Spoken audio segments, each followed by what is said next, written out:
The war in Iran has pulled in countries across the globe. Today on the Security Brief, we're going to take you inside China's role in this conflict. From spy ships carrying out surveillance to weapons sales and the flow of oil, China is deeply embedded. I'll show you what and where China has deployed its military assets and what exactly is going on in the Indo-Pacific with the US attention elsewhere.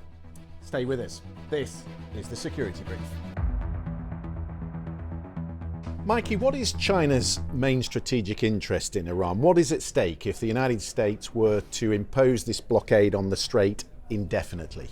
Yeah, I think the obvious one, Christian, is China is Iran's biggest trading partner. They're the biggest consumer of exported Iranian crude oil, 90% to be precise.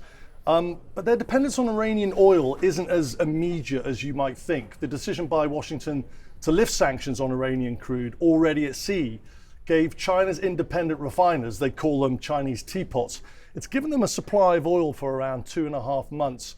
And we know from tracking data that a Chinese tanker made it out of the strait just after the blockade was initiated by the US. Okay, but at some point you'd imagine maybe 2 months down the line, if this continued, they're going to start to feel the pinch. What might they do about that? Well, I think the most important data for us to monitor, we're obviously hearing lots of information coming out of these presses from Hegseth and the Joint Chiefs Dan Kane, but sort of from independent verification, I think what we should be looking for, especially on the Security Brief, is how many Chinese-owned tankers are actually making it out of the strait. So coming from the Persian Gulf, Karg Island, for example, coming out through the Persian Gulf and through the strait.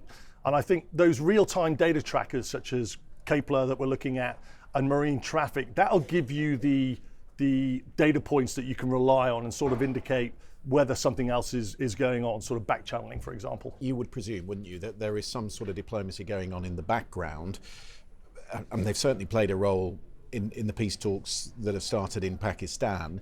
What about its military support for Iran? What does that look like? This is the Liuang 1. It's a fascinating vessel. It's a 30,000-ton intelligence gathering vessel that has been operating in international waters near the Gulf of Oman, and we've been tracking this. And its job is basically to monitor and hoover up intelligence on the US military response. So, for example, carrier strike groups, destroyers, fighter aircraft, missile defense systems. Christian, they all leave an electronic footprint, electronic fingerprints, if you like. And that ship will be feeding that electronic data back to Beijing, a comprehensive amount of data on US capability that China hasn't been able to look at before, and giving basically Beijing a real-time picture of the entire battlefield situation. That ship has the ability to look out at 6,000 kilometers. Which is clearly invaluable in future military planning. But what about their military support for Iran inside the country? Open source intelligence indicates that if China hasn't sent Iran surface-to-air missile systems already, then they're about to. And what we're talking about here is specifically what are called manpads. Actually, I think we've got a picture of what a manpad looks like. That's actually an FN6. It's the Chinese-made surface-to-air missile system. But as you can see there, really small, really portable, and launched off the shoulder of a soldier. Now, what this does is it has what's called an infrared seeker in the nose. And what it'll do is it'll look basically at the hot part of the target. So usually the engines. Now, with more advanced series, there's also the QW12. What these manpads can do is they can bring down helicopters, drones, cruise missiles, and it's got an inbuilt anti-decoy system. So, for example, when I was flying over Baghdad, we had flares operating on the aircraft. And what the flare does is it takes what effectively the IR seeker is looking at, which is the hot part of the engine, and it puts out an equally hot source. And it gets the missile to distract it, right? So, but these missiles will have a capability that ignores the flare and goes straight for the. And if you're in the cockpit over Iran, that right now would be your single biggest concern. Yeah, I mean, these are hard to detect, they're mobile, and they're hard to destroy. With a strong countermeasures capability, they're precisely the kind of threat that would disrupt any US air activity in and around the strait that is there to support the blockade. So there's additional open source intelligence of the US deploying what are called AC-130 gunships. I think you've heard of these. I mean, I've had first-hand experience working with the AC-130. We can see it here on the screen. What you can see here is it's in a left-hand turn, and all of the ammunition, all of the armament on that aircraft is based down the left-hand side. And what we're talking about are 20mm cannons, 40mm cannons, and believe it or not, a 105mm Mauser cannon. I think there's a couple of those. Wow. And it can even fire through cloud using what's known as a synthetic aperture radar. So it's got real sensitive systems on there that allow its use in really inclement weather conditions. But I just want to show the viewers how big a 105mm Hauser is. I think we've got a picture here underslung to a Black Hawk. I mean, if you look at the size of the troops there stood next to that, they can make an impact. Right, here's the paradox at the heart of all this. Washington goes to war in the Middle East, the very region that in its own national security strategy says should no longer be the priority, while China watches, waits, hoovers up all this information, and quietly extends its reach across the Indo-Pacific region. So is the United States fighting the wrong war in the wrong place at the wrong time? I mean, I think you could definitely say that. I mean, from our analysis, there's definitely huge detractions of what the US is doing in Iran at the moment, and I think I'd go even far as to say that there might be many in the Pentagon who would privately share, that exact viewpoint. But let's look at the document itself. There's a couple of excerpts that I want to pull out, which I think are basically point to what you're talking about. So concerning Iran, it says there is, quote, less to this problem than headlines might lead one to believe, unquote. So basically, due to the bombing of Iran on Operation Midnight Hammer that we saw back in June 2025, and that was targeting Iran's enrichment nuclear facilities. Now, when it comes to the Indo-Pacific, there's another paragraph in here which I just want to draw the viewer's attention to, which is regarding specifically Taiwan. Here we go, just pulling it up now. It says, quote, deterring a conflict over Taiwan, ideally by preserving military overmatch, is a priority. So it's almost kind of what this war is showing is it's almost contradicting that national security strategy that came out less than a year ago. Right, a military overmatch is what military parlance for we have the upper hand. Right. And that, in your view, has been compromised. Yeah, I mean, just for example, the USS Tripoli, the Amphibious Ready Group, the ARG, I mean, we've been reporting on that for weeks. It's already embarked and set sail from Okinawa in Japan, where it's based. So, the fact that is already now, and it went via Diego Garcia, that is now within the vicinity of the Gulf of Oman, tells us that capability is being pulled from that region. Just to be clear for our viewers, what does an amphibious readiness group look like? What does it comprise? Yeah, I think we've got we've got footage here. This is the USS Tripoli itself. It's known as a Lightning carrier. Lightning basically based on the fact that it carries over 20 F-35B fifth generation fighters that are called the Lightning aircraft.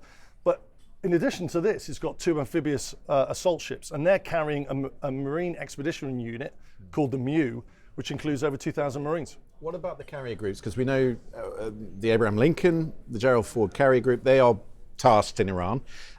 Do they still have a carrier group that is forward positioned in the Asia Pacific? Yeah, open source intelligence does indicate that the USS George Washington carrier is still there. That replaced the Ronnie Reagan in 2024, and the George Washington is on permanent deployment, and it's out of Yokosuka in Japan. That's still there according to OSINT. Right, so the strategic review that you referred to, it's looking at China's capability, and it points to the Navy particularly, which is rapidly expanding. What does that look like? Yeah, this is absolutely fascinating when you start digging into this. Let's start by taking a look at Chinese Navy bases down China's eastern seaboard. Basically split into three commands: north, east, and southeast sea fleets. In total, around 332 ships. That number could be higher, including 3 aircraft carriers, 60 subs, and 10,000 plus ton destroyers. Right, and in terms of the major naval bases, what would we be looking at along that coast? Yeah, let's just keep this graphic up for a second. If we look to the southwest of Taiwan, you can see Taiwan down there in the lower center of the shot. We pulled some fascinating satellite imagery on Google Earth across the Yulin base on the island of Henin. You can see Yulin down in the bottom left-hand corner of the screen there. Let's just take a zoom in. We've counted on the destroyer side. We've counted 12 Chinese warstrips on these 2 jetties. Let's just go in a little bit closer. And by identifying them, we're looking at basically variants of the PLA's what's called a Type 52 destroyer and Type 56 frigates. So this is the Type 55. This is the latest destroyer that the PLA have. It's 10,000 plus tons, which actually puts it more in the cruiser category. And you know, when you're talking about the identification, you can see the heli landing pad on the back.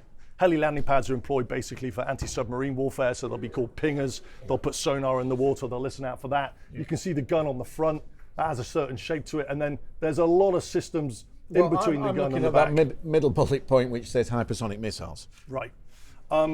So they can deploy, and as of December 2025, there were images appearing online about the YJ-21 hypersonic missile.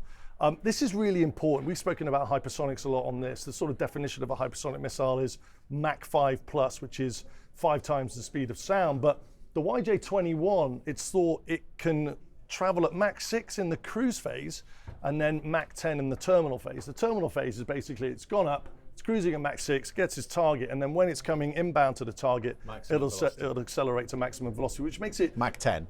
But yeah, which makes it really hard to track and destroy. Can we go back to the submarines for a second? What have you picked up on that? Yeah, let's if we can just go back to the regional map, which shows, yeah, there we go.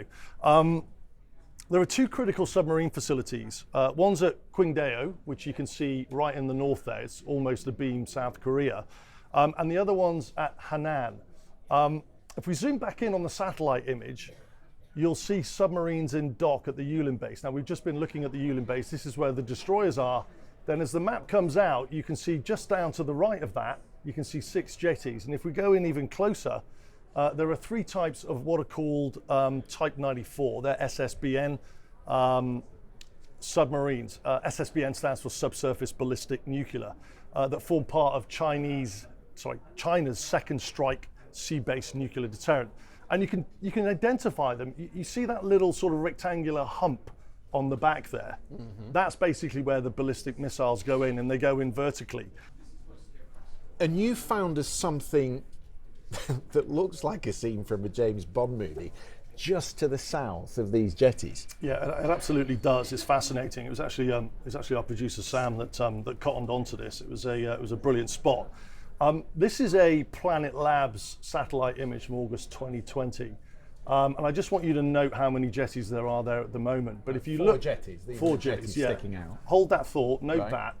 that. What this shows is you can see here what's called a Type 93. So this isn't the SSBN. The Type 93 is the attack submarines. Right. So it goes after shipping on the surface and other submarines. But that basically is at the entrance to a concealed area. You know, what this tells you is obviously, you know, why do they use these concealed bases? Well, if we're talking about the second strike nuclear deterrent, it might be for protection, but also it's certainly concealing whatever's going on, whatever's going into that submarine from foreign intelligence. Yeah. And if we spin that forward and look at this image, now there are 6 jetties, and you get a closer look at the underground base. Right, so 50% additional capability on jetties, which shows you that, again, China is rapidly expanding its submarine capability, but also it's giving its submarine capability underground bases like this in order to conceal what they're either doing or testing or protecting. So it shows how far they're advancing, but that, I mean, I'm presuming there is still a fairly sizable imbalance, an overmatch as the Americans refer to it, between the US and China when it comes to the carriers and the carrier strike groups. Yeah, and it's significant. The US have 11 active carriers. They've got 10 nuclear-powered Nimitz class and 1 Gerald Ford class, which we've spoken about a lot on Security.Brief. The Nimitz displaces around 100,000 tons of volume water and can operate around 75 aircraft. And it never has to refuel. It's like a travelling airbase. Yeah. Okay. Exactly. And what about the People's Liberation Army? The PLA have up till now operated 2 older carriers called the Liaoning and Shandong. I think we can take a look at that. Interestingly, the Liaoning originally started as an unfinished Soviet-era carrier from Ukraine that China bought in the late 90s. It operates what's called a STOBAR system. That basically means, the STO bit means short takeoff and arrested recovery. So it'll get airborne. See that big ramp on the front? Yep. Those 2. So the aircraft, the J-15T, will get airborne off that, and then it will land using the wire. You know, like you've seen on Top Gun, they put the hook down and they'll trap it.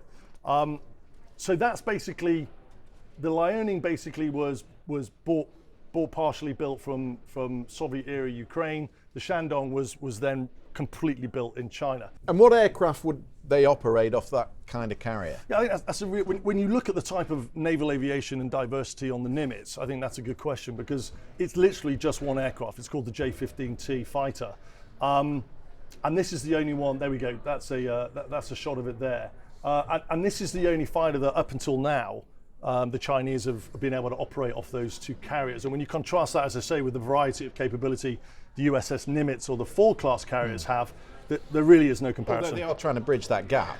Right, they are, and I think this is a good point of discussion. This is where it gets really interesting. So I want to show you some of the similarities in the way that capability is expanding. I think we've got a two-shot here, a comparison. There we go. On the left, you've got the USS Nimitz. That's been operating for decades. This is the Fujian, which is basically China's latest aircraft carrier. It's currently in trials, and it's home of this newest and largest aircraft carrier that China has. And how does that one on the right, the Fujian, compare to the Nimitz? Right, I mean, different in many, many ways. You're looking at 100,000 tons for the Nimitz, you're looking at 80,000 tons for the Fujian. The Nimitz can operate 70 plus aircraft, Fujian probably about 40 to 60. It's steam catapults on the Nimitz, more advanced. It's called EMALS, so electromagnetic air launch system on the Fujian. And again, as you pointed to earlier, the Nimitz is nuclear powered. The US have been operating carriers for over 100 years, Christian, 100 years. The Chinese have been operating carriers for 14 years. And so there is a huge amount to be able to catch up on in that time. And obviously China they will build exactly what they have the know-how to build, which isn't going to be everything that the US knows, given the US experience.